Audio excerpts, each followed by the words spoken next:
네, 오늘 함께 받으실 말씀은 갈라디아서 6장 11절에서 15절의 말씀입니다. 갈라디아서 6장 11절에서 15절의 말씀. 네, 한 목소리로 합독하도록 하겠습니다. 내 손으로 너희에게 이렇게 큰 글자로 쓴 것을 보라. 무릇 육체의 모양을 내려 하는 자들이 억지로 너희에게 할례를 받게 하면 그들이 그리스도의 십자가로 말미암아 박해를 면하려 함뿐이라. 할례를 받은 그들이라도 스스로 율법은 지키지 아니하고 너희에게 할례를 받게 하려 하는 것은 그들이 너희의 육체로 자랑하려 함이라. 그러나 내게는 우리 주 예수 그리스도의 십자가 외에 결코 자랑할 것이 없으니 그리스도로 말미암아 세상이 나를 대하여 십자가에 못 박히고 내가 또한 세상을 대하여 그러하니라. 할례나 무할례가 아무것도 아니로되 오직 새로 지으심을 받는 것만이 중요하니라. 아멘. 우리 성도가 많지 않지만 좌우로 우리 인사할까요? 오늘도 주님의 이름으로 환영하고 축복합니다. 주님의 이름으로 환영하고 축복합니다. 예, 우리가 많을 때를 보니까 한 10명 좀 넘게 온 적도 있었어요. 예, 그러나 요즘은 우리가 뭐 적은 무리가 보이지만 이론에 관계없이 상관없이 주의 이름으로 모인 한두 명이라 할지라도 그곳에 주님이 임하고 또 주님의 임재를 우리가 경험하는 예배가 될 줄 믿습니다. 오늘 그 예배가 또 그런 예배가 될 거라고 저는 또 확신하고요. 오늘 말씀의 제목은 나의 자랑은 무엇인가라는 말씀으로 함께 또 말씀을 나누며 함께 은혜의 시간이 되고자 제가 94년도에 군봉 94군번이죠. 94년도에 군복무했을 때 저기 사당동, 사당동의 사당 아주 기억나요. 사당 3동의 동사무소에 근무를 했었습니다. 소위 말하는 방이 마지막 방이었어요. 제가 이제 근무할 때 제 행정병 출신이었기 때문에 제가 하는 담당 업무는 예비군 훈련 이제 하는 사람들이 이제 면제받는 사람들 있어요. 훈련을 이제 면제받는 사람들, 뭐 소방관이나 경찰관, 해외 유학생들. 근데 그 중에서 한 유학생이 있었는데 그 유학생에게 유학생은 이제 훈련을 받을 수 없으니까 뭐가 필요합니까? 증빙서류가 제약 그 증명서가 필요하겠죠. 외국에서 공부를 하고 있는지. 근데 그걸 서류를 좀 떼달라고 부모님에게 연락했더니 그거를 이제 서류를 이제 제출 안 하는 거예요. 직접 와서 이제 방문해서 그 서류를 이제 주셔야 되는데 증명서 제약 증명서를 안 주는 거예요. 계속 누차 얘기했더니 그분이 이제 아버지가 왔어요. 아버지가 왔는데 다짜고짜 하는 말이 내가 예비군법을 개정한 사람이야 하면서 막 큰 소리 치면서 엄포를 넣더라고요. 그래서 그때 예비군 동대장한테도 막 가서 막 고래고래 소리 지르고 저는 이제 제가 할 일을 한 거잖아요. 그랬더니 그분이 이제 막 우리 흔히 영화에서 막 그 뭐죠? 그 범죄의 전쟁에서 내가 너희 수장이랑 밥도 먹고 말이야. 사우나도 가고 이런 식으로 한 것처럼 아주 기세등등하게 큰 소리를 쳤어요. 보니까 이제 그분이 94년도에 성수대교가 붕괴됐잖아요. 그 사건으로 인해서 그 자리에서 사임하게 된 이모 총리였어요. 그러니까 제가 총리와 이렇게 얘기를 하다가 그분이 이제 화가 난 거죠. 그분이 예비군법도 만들고 저는 뭐 그때 뭐 22살이었으니까 총리가 누군지 뭐 전 총리가 누군지 몰랐죠. 저는 이제 나름대로 좀 업무 원칙에 따라서 일을 했지만 그 사람은 이제 그렇게 생각하지 않았죠. 이게 잘못하면은 이제 제가 이제 이제 영창할 뻔해요. 이렇게 했던 그런 적이 있었습니다. 다행히 나중에 그 오해가 풀려가지고 그분이 이제 나중에 바카스 사들고 수고한다고 이렇게 했었던 적이 있어요. 그 뭡니까? 그분이 자기 어떤 옛 그 자랑을 막 늘어놓는 거예요. 자신이 누구인지를 알아봐주는 마음. 그러니까 대부분 사람들이 그런 것 같아요. 내가 누구인지를 알기도 하고 또 알아줬으면 하는 마음들을 가지고 있습니다. 그 자랑거리로 해서 자신의 존재 가치가 상승한다고 생각하는 거죠. 그래서 사람들은 여러 가지 것들을 자기의 자랑으로 삼으려고 한다는 거죠.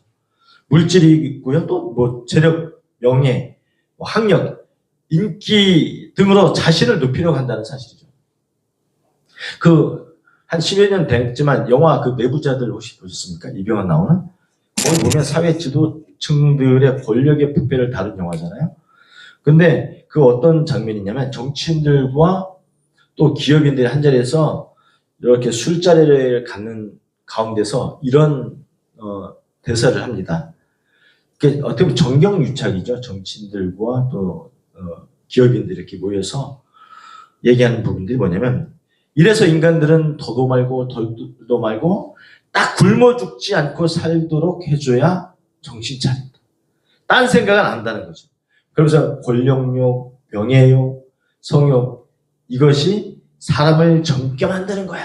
그러면서 그들만의 세계를 자랑 삼아 이야기하는 그런 장면들이 있었습니다. 세상 사람들의 그 욕망은 끝이 없는 것 같아요. 아무리 명예를 가지고 수많은 물질을 가지고 있어도 그것으로 만족하지 않는 거죠. 세상은 노력을 통해서 자신의 가치를 높이고 그것을 자신의 자랑으로 여긴다는 거죠. 그러나 세상의 정욕은 절대 오래가지 못합니다. 요한일서 2장 15절과 16절의 말씀을 볼게요. 이 세상이나 이 세상에 있는 것들을 사랑하지 말라. 누구든지 이 세상을 사랑하면 아버지의 사랑이 그 안에 있지 아니하니 이런 세상에 있는 모든 것이 육신의 정욕과 안목의 정욕과 이생의 자랑이니 다 아버지께로부터 온 것이 아니요 어디로부터? 세상으로부터 온 것이라 라고 말씀하고 있습니다. 이 세상에 있는 모든 것들을 사랑하지 말라. 세상을 사랑하면 하나님의 사랑이 그 안에 있지 않다라고 말하고 있습니다. 분명히. 그 안에 하나님의 사랑이 없어요. 세상 자랑은 하나님께로 온 것이 절대 아니라고 말씀하고 있지요. 세상에서 온 것이다. 분명히 세상 것과 하나님의 것을 구별하여 말씀하고 있습니다. 육신의 정욕, 안목의 정욕, 그러니까 안목의 정욕이 뭡니까? 눈으로 보면서 생기는 욕망들 우리 안에 있잖아요. 그리고 뭐 이생의 자랑들 이것은 다 하나님께로 온 것이 아니라 세상으로부터 온 것이다. 물론 요한복음 3장 16절 우리가 잘 아는 말씀 있죠. 하나님이 세상을 이처럼 사랑하사. 그럼 하나님도 세상을 사랑하시네? 근데 여기서 하나님의 사랑은 그런 의미가 아니에요. 긍휼과 자비의 사랑, 하나님의 사랑. 반대로 사람들의 정욕으로 바라본 세상의 사랑은 뭡니까? 방금 말했잖아요. 어떤 육체 욕망, 눈의 욕망. 결국 이거 뭐예요? 결국 사망에 이르게 한다라고 말씀하고 있습니다. 대다수의 사람들은 세상의 사랑에 목숨을 걸어 목말라하고 있어. 그 눈에 보이는 현생에만 따라가기 때문에 그런 일들이 벌어지거든요. 그래서 전도서 6장 9절에 보면은 눈으로 보는 것이 마음으로 공상하는 것보다 나으나 이것도 헛되어 바람을 잡는 것이로다. 눈으로 보는 것이 마음으로 막 공상하고 상상하고 어떤 뭐 생각들을 하는 것보다 나으나 그러나 그것도 부질없다. 헛되어 바람을 잡는 것이로다. 결국 눈으로 보는 것도 허무하고 뜬구름을 잡는 일이다라고 말씀하고 있습니다. 맞습니다. 세상의 자랑은 결국 헛된 것을 쫓는 무가치한 일이다라고 성경 분명히 우리에게 말씀해 주고 있는 거거든요.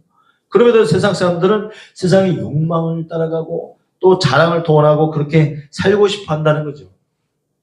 본문 갈라디아서 6장 11절의 말씀을 뭐라고 합니까? 내 손으로 너에게 이렇게 큰 글자로 쓴 것을 보라. 네. 저도 큰 글자를 더 크게 했잖아요. 네. 이게 뭐냐?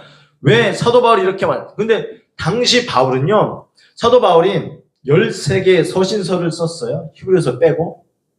자, 그러면은 사도 바울이 이 13개의 서신서를 직접 자신의 손으로 썼을까요? 아니에요. 보통 서기관, 그러니까 대필자라고 하죠. 대신해서 사도 바울의 서신을 써준 사람이 있다는 거죠. 그 편지를 쭉 썼지만 이 부분은 어때요? 내 손으로, 사도 바울이 얘기하는 거예요. 내 손으로 너에게 이렇게 큰 글자로 쓴 것을 보내는 거예요. 이 부분은 자신이 직접 쓴 것이다라고 분명히 말씀하고 있는데 그만큼 이 편지의 내용이 다른 내용보다 중요할까요? 중요하지 않을까요? 중요해요. 다른 구절보다 더 강조하고 있다는 것을 볼 수 있어요. 11절을 통해서. 그 내용이 뭐냐? 무엇을 더 강조하느냐? 본문 12절과 13절인데 세 번역으로 좀 쉬운 성경으로 제가 말씀을 읽어드릴게요. 육체의 겉모양을 꾸미기를 좋아하는 사람은 여러분에게 할례를 받으라고 강요합니다.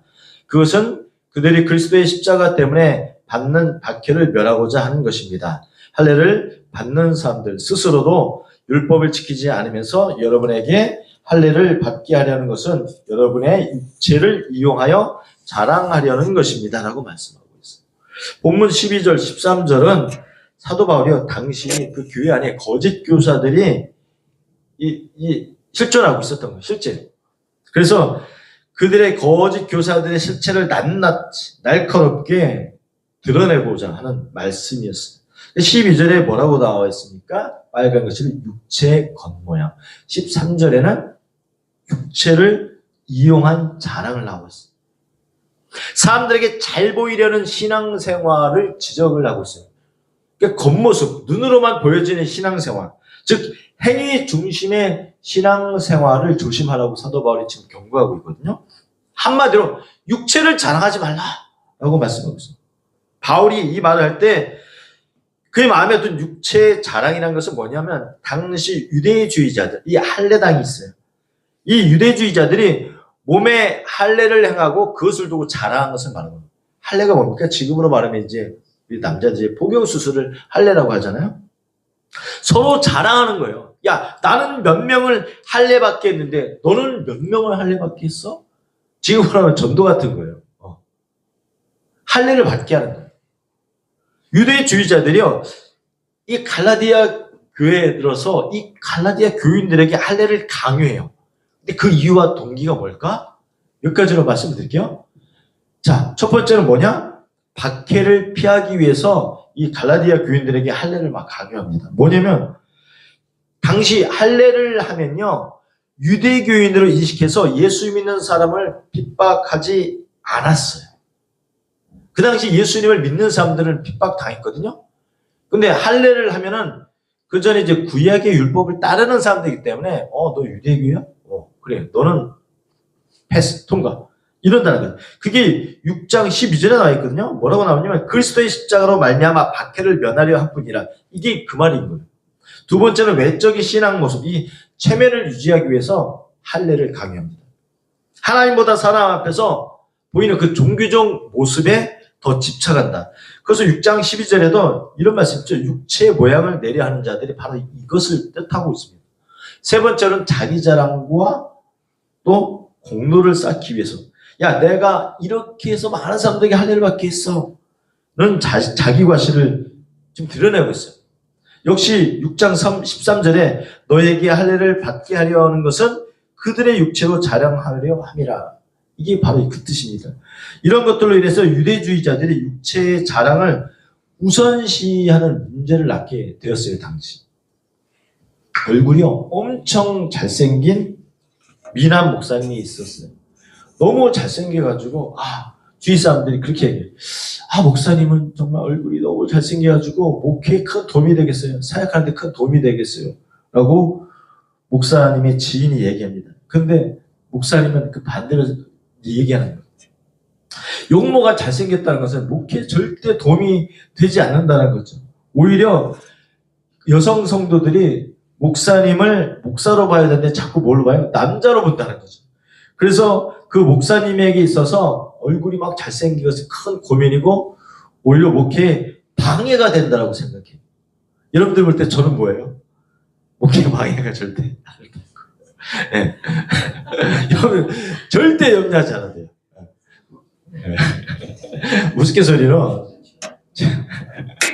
제 동기 목사님 이제 이번에 7월달에 지금 뭐 나중에 뭐 유튜브도 확인하겠지만 제 동기 목사님에서 나이가 한참 또 어린 젊은 또 동생 목사가 있어요. 올 7월에 이제 결혼을 하는데 여러분들 나중에 한번 진짜 잘생긴 한번 가보세요. 아니면 제가 보여드리겠지만 정말 잘생겼어요. 얼굴이 진짜 잘생겼어요. 그러면서 우리가 우스갯소리를 하죠. 아유 그 얼굴을 그렇게 해가지고 뭐 이렇게 하겠냐. 지금 제가 예화로 드린 것처럼 눈이 너무 높아. 너무 잘생겼어. 뭐 이렇게 도움이 안 돼. 네. 자기도 알아요. 자기가 잘생겼지. 그 절대 도움이 안 된다는 거죠. 여러분 천주교에서는 그 신부들 성직자에게 독신을 강요하죠. 당연히 결혼하면 안 되니까. 그러다 보니까 그 독신이라는 것이 다른 사람들과 구별되어 보이고 그것이 상당한 권위를 부여하게 됐다. 그러나 생각하면요, 그건 또 다른 하나의 육체를 자랑한 것처럼 여겨질 수 있다는 거죠. 계속 육신의 것들을 구별하잖아요. 유대주의자, 오늘 계속해서 말씀드린 할례다. 유대주의자들이 누굽니까? 예수를 믿으면서도 당시 율법 준수를 구원의 조건처럼 강조했던 사람들이에요. 예수님을 믿지만 구약의 율법을 지켜요. 그런데 그 율법을 지켜야만이 구원에 이른다라는 것들을 얘기하고 강조해요. 그래서 할례를 갈라디아 교인들에게 강요하는 거예요. 할례의 유익함을 계속 그들이 강조하고 유혹을 합니다. 구약의 할례는요, 하나님의 언약 백성의 표시잖아요. 그래서 새 사람이 되었다, 하나님의 자녀가 되었다 의미잖아요. 하지만 신약에 와서는 다릅니다. 예수님이 이 땅에 오셨기 때문에 할례는 이미 그 효력이 상실된 거거든요. 그런데도 할례를 계속해서 자랑하고 다른 사람에게 강요한 유대주의자들은 율법에 사로잡혀요. 겉으로 드러난 의식보다 보이지 않는 하나님을 바로 섬기는 것, 이게 바로 경건의 본질이에요. 눈에 보이는 것, 겉으로 하나님을 막 드러내고 찬양하고 예배하고 영광 돌리는 것, 물론 그것도 아니라고 할 수 없지만 그것보다 더 깊은 것은 내가 보이지 않는 그 하나님을 정말 바로 섬기는 것이 경건의 본질이다. 본문의 13절의 상반절에 보실게요.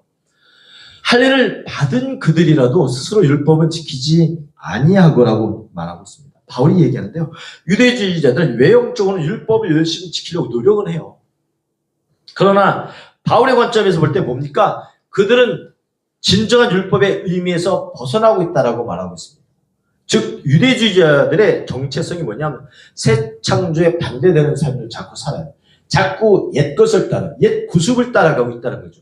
지금 예수님을 믿고 예수의 말씀, 하나님의 말씀 다시금 그들이 듣고 또 그들의 복음을 받아들이려고 함에도 불구하고 그 내면에는 반대쪽에서는 계속 구약의 옛 그 구습을 벗어나지 못하고 있다. 왜 그렇습니까?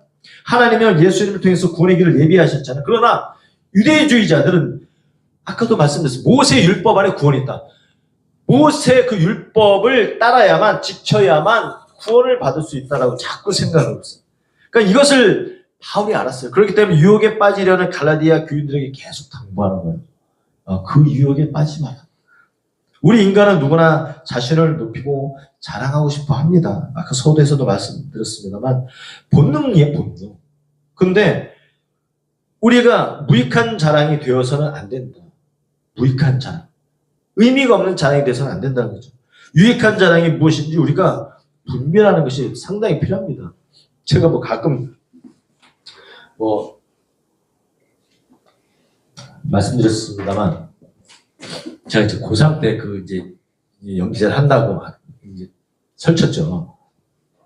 근데 아직까지 기억나는데 그 MBC 미니 시리즈 이변의 시작이라는 게 있어요. 그때 김희애 씨 나오고 이렇게 나오는. 근데 결혼 피로연 씬이 있었습니다. 장면이 있었는데 그때 감독님이 피로연을 하다 보니까 뭔가 이제 그 분위기를 내야 되는 장면인데 기타가 있고요. 근데 보니까 기타 치는 사람 없어요. 그다음에 우리 이제 출연자들 중에서 여기 기타 치는 사람이 누구냐고. 제가 기타 중학교 때부터 배워가지고 그 해바라기의 사랑으로 그거를 제가 완주를 했거든요.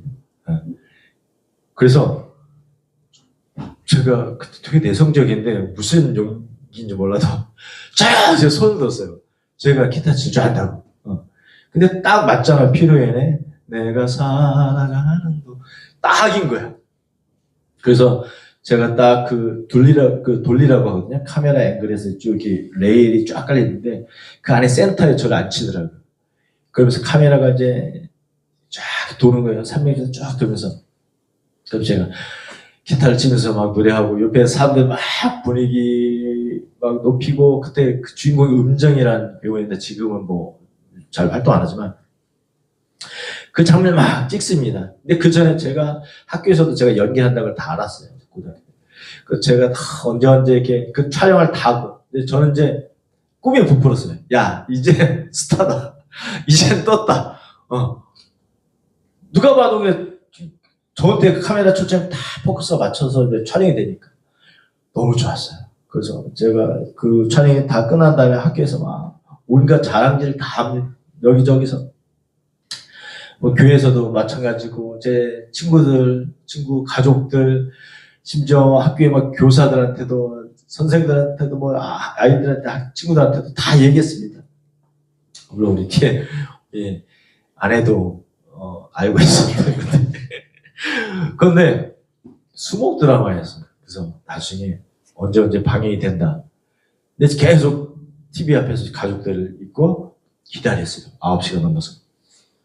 근데 거의 드라마가 끝날 때까지 안 나오는 거예요. 근데 나중에 보니까 나오는 거예요. 봤더니 제 모습이 나오는 게 아니라 오디오만 나오는 거예요. 그러니까 그 촬영했던 그 가든이라고 하죠. 큰 고깃집이었는데 그러니까 편집하는 것을 저는 잘 몰랐어요.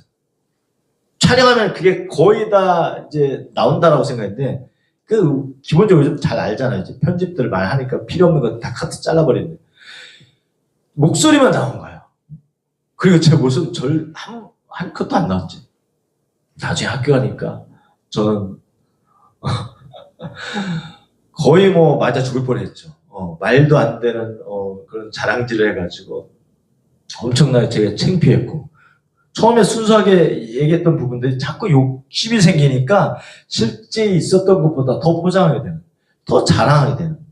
그래서 참 하나님이 나를 부끄럽게 했던 그런 시절이 있었습니다. 여러분들 어떤 세상의 자랑거리도 우리에게 유익하지 않을 뿐더러 영원할 수 없다는 거죠. 하지만 바울은요 갈라디아 교인들에게 할례받는 무익함의 반대로 분명하게 자기 자신의 자랑의 주체를 말하고 있어요. 그게 뭐냐? 갈라디아 6장 14절에서 15절의 말씀 한번 읽어보도록 하겠습니다. 시작. 그러나 내게는 우리 주 예수 그리스도의 십자가 외에 결코 자랑할 것이 없으니 그리스도로 말미암아 세상이 나를 대하여 십자가에 못 박히고 내가 또한 세상을 대하여 그러하니라. 할례나 무할례가 아무것도 아니로되 오직 새로 지으심을 받는 것만이 중요하니라. 아멘. 바울이 14절과 15절을 통해서 그리스도가 삶의 주체가 된 자들은 할례보다 중요한 것을 말하고 있습니다. 뭡니까? 오직 예수 그리스도의 십자가의 사건, 그리고 주님이 죽으시고 부활하신 사건을 통해서 이루어진 새 창조만이 의미가 있다고 말하고 있는 거예요. 새 창조가 뭡니까? 새로운 삶이에요. 어려운 거 아니에요. 새로운 삶이 또 뭐예요? 우리에게 구원이 있고 자유와 또 영생이 또 하나님의 자녀된 성령에 의한 삶을 사는 자로 새롭게 변화시켜 주셨다. 이게 새 삶이에요. 새 창조예요.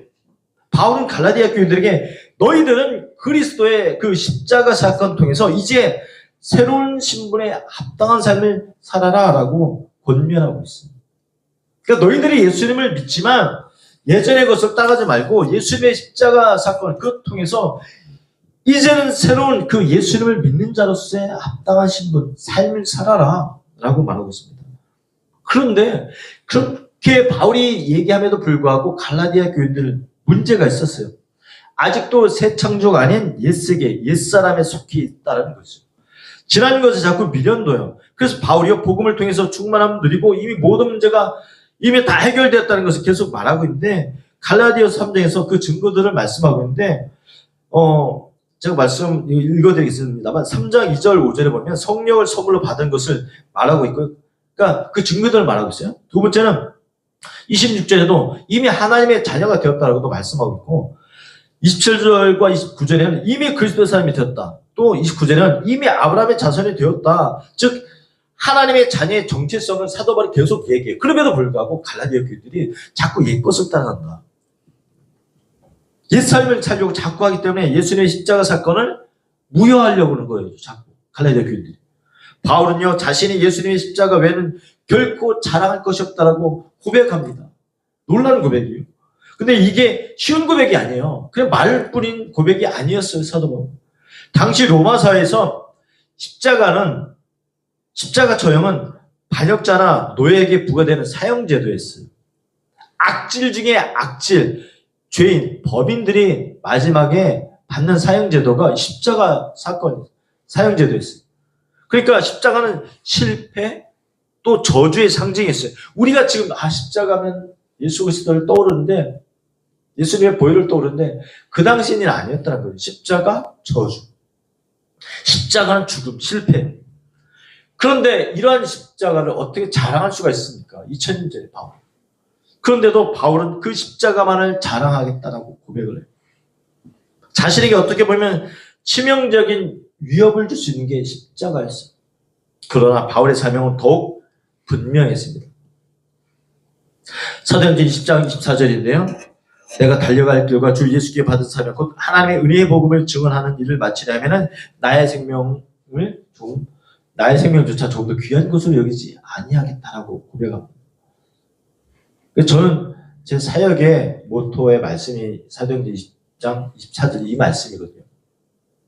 내가 사명과 주님께 받은 이 복음의 사명을 감당하기 힘들 땐 이 말씀을 늘 생각해요. 주의 복음을 위해서 나의 생명을 좀 더 귀한 것으로 여기지 않는다. 놀라운 결단과 고백이 있잖아요. 바울의 십자가 사랑, 자랑은 그 이유가 너무 분명해요. 복음을 향해 달려가는 것은 예수님께서 우리를 사랑하신 것 같이 그 사랑과 구원의 은혜가 더욱 열방감, 이 세상 가운데 강력하게 일어나길 원하시기 때문에 바울은 그 사명을 정말 잘 이행했고 그 사명 앞에 나갈 수 있었다는 거죠. 여러분도 자신들에게 불이익을 당하거나 손해를 보면 자랑할 것들이 있어요? 아니죠. 우리는 다르잖아요. 내가 손해보고 내가 불이익을 당한다? 난 자랑할 것이 없죠. 그리고 사랑으로 내가 불편했던 사람들을 덮어주고 그걸 인정할 수 있느냐? 할 수 없지만 그렇게 하셔야 된다. 하나님께서 죄인인 우리를 자녀로 인정해 주신 은혜를 알기 때문에 우리도 그와 동일하게 사랑을 베풀어야겠죠. 주님이 하셨는데. 그러니까 우리가 그런 거예요. 그리스도의 사랑을 흘려보내야 자녀로 인정받는 것이 아니에요. 우리가 이미 그리스도의 자녀로 인정받았기 때문에 우리가 사람들을 인정하고 그 사람들을 사랑해 줄 수 있다는 거죠. 우리가 때론 나의 고집 있잖아요. 성격, 기질, 화냄, 분냄까지도 나의 자랑이라고 생각하는 사람이 있어요. 요즘은 얼마나 그러면 예전에 분노 조절 장애라는 게 어디 있습니까? 없었잖아요. 그런 말이. 요즘은 막 그런 분냄, 화냄을 가지고 있는 사람도 있어요. 정당화시켜요. 여러분들 하나님 앞에서도 고집과 아집을 부려도 그것을 자신의 지조 있는 결단력이라고 포장하는 사람들이 너무 많아요. 믿는 사람 중에서. 육신의 즐거움과 만족 앞에 성령의 충만함을 거부하기도 합니다. 오늘 말씀의 답은 사실 여러분들이 이미 잘 알고 있어요. 우리는 정말 이 바울의 고백처럼 예수 그리스도의 십자가 외에 결코 자랑할 것이 없다는 것을 알고 있어요. 그렇게 살기를 원해요. 나도 십자가 외에 주님밖에 결코 자랑할 것이 없다는 고백을 하고 싶어요. 그런데 삶이 그렇지 않다는 거죠. 주님보다 자랑할 것이 너무 많아요. 돈도 있고 내 명예도 있고 건강, 내 자녀, 내 학벌 얼마나 자랑할 것이 많습니까? 그럼에도 불구하고 무엇을 자랑하라? 십자가를 자랑하라. 중요한 것은 내가 십자가를 자랑할 만한 자의 자격으로 살아가거든요. 중요합니다. 그 자격이요. 본문 15절에 나와 있어요. 예. 할례나 무할례가 아무것도 아니로되 오직 새로 지으심을 받는 것만이 중요하니라. 할례를 받든 안 받든 그게 중요한 게 아니라는 거죠. 뭐예요? 새로 지으심을 받는 것만이 중요하니라. 예수 그리스도를 주로 고백하고 영접한 이후에 내가 새로 지으심, 아까 말씀드렸잖아요. 새로운 삶, 새 창조. 그 지으심을 받는 것만이 중요하다고 말하고 있어요. 우리는 새 피조물이 되었어요. 새로 지으심을 받았다는 것이 뭡니까? 과거에 내가 무엇을 자랑하고 다녔던 무너진 삶을 살며 죽을 만큼 힘이 들다 할지라도 나는 예수님의 십자가의 사랑으로 새로 지음을 받았다는 사실. 그것은 내가 하나님 나라 가운데 속한 사람이다라는 거예요. 그래서 우리는 하나님 나라의 상속자라고도 이야기합니다. 상속자는 뭡니까? 부모의 것, 아버지의 것을 자랑하고 누릴 권리가 있어요. 그래서 여러분의 가정에서 하나님의 자녀로 자랑하고 누리십시오. 왜요? 예수의 이름에 능력이 있기 때문에. 아까 우리 예수 찬양했잖아요. 능력의 이름 예수. 예수의 이름 안에 능력이 있습니다. 그래서 가정과 학교, 직장에서 만나는 사람들과의 그 관계 속에서 그리스도의 사랑으로 그들을 인정해 보십시오. 그 인정함의 결과가 여러분에게 놀라운 열매로 돌아온다는 거죠. 말씀을 뵙습니다. 오늘 갈라디아서 5장 16절의 말씀, 이 말씀 한번 함께 읽어볼게요. 화면에 나와 있죠? 시작. 내가 이르노니 너희는 성령을 따라 행하라. 그리하면 육체의 욕심을 이루지 아니하리라. 아멘. 우리는 이미 성령을 따르는 자들이에요. 그래서 바울이 분명히 말하고 있죠. 성령을 따르는 자들은 육체의 욕심을 이루지 아니한다. 여러분들 성령을 따르는 자들 맞죠? 아멘이죠? 아멘. 그럼 육체의 욕심을 이루지 않는다. 우린 절제할 수 있다. 그것을 과감하게 끊어내고 막을 수 있다.